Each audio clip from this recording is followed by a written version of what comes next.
The sun dipped below the rooftops of Old Town. It painted the sky in hues of fiery orange and blood red. Shadows stretched long and deep in the ancient winding streets. The air, still warm from the day's sun, carried the scent of baking bread and the distant murmur of the river. But a chill wind was picking up, whistling through the narrow alleys and ruffling the leaves in the old square. This was the time when shadows danced. It was the time when whispers of long-forgotten things seemed to come alive. It's getting late. We should head home. 3 children huddled together on the steps of the old clock tower. They were small figures, dwarfed by the age and grandeur of their surroundings. 10-year-old Ilara, the eldest, hugged her knees to her chest. She tried to appear brave, but her eyes betrayed a flicker of fear. 7-year-old Finn, his face pale beneath a mop of unkempt brown hair, kept glancing nervously over his shoulder. And little Lily, just 5 years old, clung tightly to Ilara's arm, her thumb firmly planted in her mouth. The setting sun cast an eerie glow on their faces, highlighting the apprehension etched in their young features. It's getting late. We should head home. But what about the legend? What if it's true? It's just a story, Finn. A bedtime story to scare children.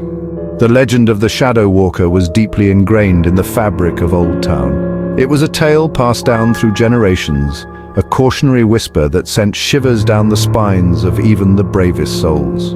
The legend spoke of a solitary figure, cloaked in darkness, who roamed the city streets after sunset. Some said it was the spirit of a betrayed knight, forever searching for the one who had wronged him. Others claimed it was a malevolent entity, preying on the fear of those unfortunate enough to cross its path. Whatever the truth, the legend of the Shadow Walker cast a long, dark shadow over Old Town. I don't like it here, Ilara. I want to go home. Ilara was torn. She knew they should go home, but the thought of facing their empty, lonely house filled her with dread. Their parents had left for the coast a week ago, seeking work in the bustling port towns. They had promised to return soon, but until then, the children were on their own. Suddenly, a deep voice boomed from behind them, startling the children. Fear not, little ones, for where there is light, darkness cannot tread.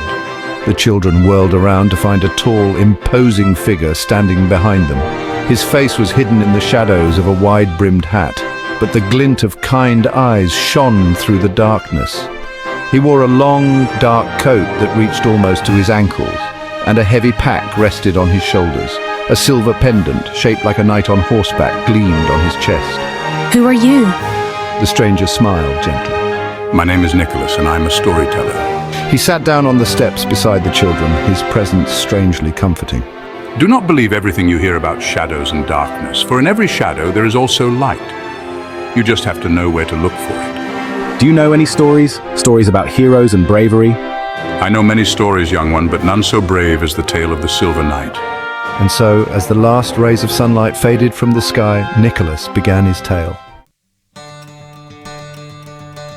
He spoke of a young knight clad in shining silver armor who had defended Old Town from a terrible dragon. The knight, armed with courage and a heart full of justice, had faced down the beast and emerged victorious. The story unfolded like a tapestry of words, weaving a world of bravery, sacrifice, and triumph. The children listened, mesmerized, their fear forgotten. As Nicholas spoke, Ilara felt a spark of hope ignite within her. The story of the Silver Knight was more than just a tale. It was a reminder that even in the darkest of times, courage and kindness could prevail. She glanced at her siblings, their faces illuminated by the soft glow of the rising moon. Finn's eyes shone with excitement, and even Lily had forgotten her fear, her thumb replaced by a finger she sucked thoughtfully. The Silver Knight taught us that even the smallest among us can be brave, that true courage comes not from strength of arms, but from strength of heart. His words resonated deeply within Ilara. She realized that true bravery wasn't about being fearless, it was about facing your fears. Even when your heart pounded in your chest and your knees trembled, it was about protecting those you loved, even when it felt like the whole world was against you. Suddenly, a movement in the shadows of a nearby alley caught Ilara's eye. A tall, cloaked figure, its face hidden in the darkness, stood silently watching them. Fear shot through her like a bolt of ice. Could it be? Was it the Shadow Walker? She gripped Finn's arm, her heart pounding against her ribs. Look. She whispered, her voice barely a croak. Finn followed her gaze and gasped. Lily, sensing their fear, burrowed her face into Ilara's side. The cloaked figure took a step closer, melting back into the darkness as quickly as it had appeared. A cold wind swept through the square, sending a shiver down Ilara's spine. Nicholas placed a reassuring hand on her shoulder. "Do not be afraid. Remember the Silver Knight. Remember his courage." Ilara took a deep breath, trying to steady her nerves. Nicholas's words echoed in her mind. Remember the Silver Knight. She had to be brave, for herself, for her brother and sister. She stood up, her small frame trembling slightly. We're not afraid. She said, her voice surprisingly firm. Finn scrambled to his feet beside her, his fear giving way to a newfound determination. Yeah, we're not afraid of you. Lily, her face still buried in Ilara's side, peeked out timidly. Not afraid. She echoed in a small voice.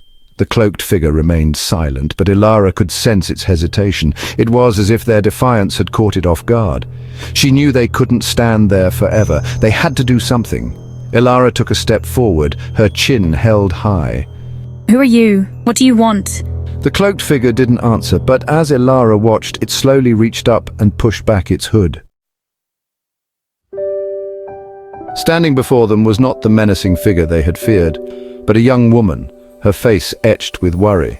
She looked to be no older than Ilara's elder sister, her eyes red-rimmed and filled with a mixture of fear and relief. I'm so sorry, I didn't mean to scare you, I'm just lost. Relief washed over Ilara like a warm wave. It wasn't the Shadow Walker, it was just another lost soul searching for her way in the darkness. She smiled gently at the young woman. It's okay. We're not scared anymore. The young woman's face broke into a grateful smile. Thank you. I've been wandering the streets for hours. I thought I'd never find my way back. Ilara introduced herself, Finn, and Lily, and learned that the young woman's name was Anya. She had become separated from her younger brother while playing in the market earlier that day. She'd been searching for him ever since, her fear growing with every passing hour. Together, the children, along with Nicholas and Anya, set out to find Anya's brother. They searched the crowded market square, calling out his name until their voices were hoarse. They checked the alleyways and side streets, their hearts pounding with a mixture of hope and fear. As they searched, Ilara couldn't help but feel a sense of pride. They had faced their fears, stood up to the unknown, and emerged stronger for it. They had learned that true bravery wasn't about being fearless, but about facing your fears head-on. They had discovered the power of friendship, the strength that came from standing together in the face of adversity. And as the first rays of dawn painted the sky in hues of pink and gold, they found Anya's brother huddled beneath a market stall, scared but unharmed. The reunion was joyous, filled with tears of relief and heartfelt hugs. As Anya and her brother walked away, hand in hand, Nicholas turned to the children, a knowing smile on his face. You see, there is always light, even in the darkest of shadows. You just have to be brave enough to look for it. And so, as the city of Old Town slowly began to awaken, Ilara, Finn, and Lily knew that they were no longer just children huddled on the steps of a clock tower. They were heroes of their own story, their hearts filled with courage, their bonds unbreakable. And as they set off into the new day, hand in hand with Nicholas, they knew that their adventures were far from over. The city of Old Town, with its winding streets and hidden corners, held endless possibilities, and they were ready to face them all.